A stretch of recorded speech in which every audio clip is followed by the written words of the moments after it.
November 15, 2024 మధ్యాహ్నం 12:30 PM వ్యక్తిగత కోరికలు లేదా సౌలభ్యం ఆధారంగా ఆయుధాల లైసెన్స్ను మంజూరు చేయరాదని, ఆత్మరక్షణ కోసం నిజమైన అవసరం ఉన్నప్పుడే ఆయుధాల లైసెన్స్ను మంజూరు చేయాలని రాజస్థాన్ హైకోర్టు ఉద్ఘాటించింది.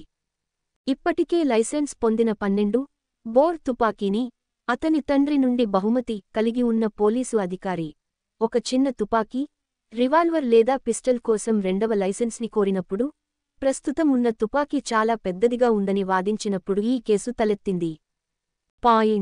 ఏది ఏమైనప్పటికీ, పిటిషనర్ రెండవ తుపాకీ అవసరానికి తగిన సమర్థనను అందించడంలో విఫలమయ్యాడని ఎత్తిచూపుతూ రాష్ట్రం అతని అభ్యర్థనను తిరస్కరించింది. ప్రత్యేకించి అతని ప్రస్తుత ఆయుధం చట్టబద్ధంగా లైసెన్స్ పొందింది. తుపాకీలను కలిగి ఉండటం మరియు తీసుకెళ్లడం అనేది చట్టబద్ధమైన ప్రత్యేక హక్కు, ప్రాథమిక హక్కు కాదని జస్టిస్ అనూప్ కుమార్ ధండ్ ధర్మాసనం నొక్కి చెప్పింది. జీవించే హక్కు మరియు వ్యక్తిగత స్వేచ్ఛకు హామీ ఇచ్చే భారత రాజ్యాంగంలోని ఆర్టికల్ 21 ప్రకారం ఆయుధం రక్షించబడనందున, భారతదేశంలో ఏ పౌరుడికి తుపాకీని తీసుకెళ్లడానికి లేదా కలిగి ఉండటానికి అనియంత్రిత హక్కు లేదని కోర్టు పేర్కొంది. ఆయుధాల చట్టం యొక్క లక్ష్యం ఒక పౌరుడికి ఆత్మరక్షణ కోసం ఆయుధం అందుబాటులో ఉండేలా చూడడమే కానీ ప్రతి వ్యక్తికి ఆయుధాలను కలిగి ఉండటానికి లైసెన్స్ ఇవ్వాలి అని దీని అర్థం కాదు.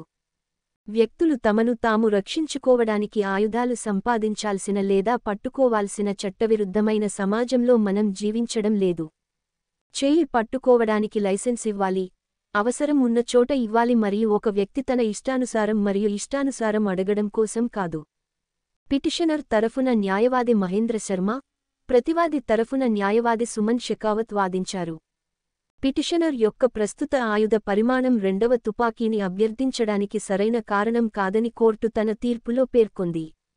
మొదటి ఆయుధం అంటే 12 బోర్గన్ పరిమాణంలో పెద్దది మరియు రివాల్వర్, పిస్టల్ పరిమాణంలో చిన్నది అని రెండవ ఆయుధం కోసం లైసెన్స్ క్లెయిమ్ చేయడానికి ఇది ఒక గ్రౌండ్ కాదు అని జోడించారు. అదనపు ఆయుధాల కోసం పిటిషనర్ చట్టబద్ధమైన లేదా అత్యవసర అవసరాన్ని ప్రదర్శించలేదని కోర్టు నొక్కి చెప్పింది. అంతేకాకుండా, ఆయుధాల చట్టం స్పష్టంగా అవసరమైన చోట మాత్రమే జారీ చేయబడుతుందని నిర్ధారించడానికి రూపొందించబడింది మరియు వ్యక్తిగత ప్రాధాన్యత లేదా సౌలభ్యం ఆధారంగా కాదు. యునైటెడ్ స్టేట్స్లోని తుపాకీ చట్టాల గురించి కూడా కోర్టు తులనాత్మక సూచన చేసింది. ఇక్కడ రాజ్యాంగంలోని రెండవ సవరణ ఆయుధాలు ధరించే హక్కుకు హామీ ఇస్తుంది, ప్రధానంగా బెదిరింపులకు వ్యతిరేకంగా ఆత్మరక్షణ సాధనంగా. అయితే, అస్లో కూడా ఈ హక్కు సంపూర్ణమైనది కాదని మరియు కొన్ని సహేతుకమైన పరిమితులు మరియు పరిశీలనకు లోబడి ఉంటుందని కోర్టు సూచించింది. దీనికి విరుద్ధంగా, భారతదేశంలో ఆయుధాల లైసెన్స్ అనేది శాసనం యొక్క సృష్టి మరియు లైసెన్సింగ్ అథారిటీకి అటువంటి లైసెన్స్ను మంజూరు చేయడం లేదా మంజూరు చేయడంపై విచక్షణ ఉంటుంది. ఇది ప్రతి సందర్భంలోని వాస్తవాలు మరియు పరిస్థితిపై ఆధారపడి ఉంటుంది. పిటిషనర్ రెండవ తుపాకీ అవసరాన్ని సమర్థించే తన ప్రాణాలకు నిర్దిష్ట ముప్పును ఏర్పాటు చేయడంలో విఫలమయ్యారని హైకోర్టు కనుగొంది. పర్యవసానంగా, రెండవ తుపాకీ లైసెన్స్ను తిరస్కరించడానికి లైసెన్సింగ్ అధికారం యొక్క నిర్ణయాన్ని సమర్థిస్తూ కోర్టు పిటిషన్ను కొట్టివేసింది.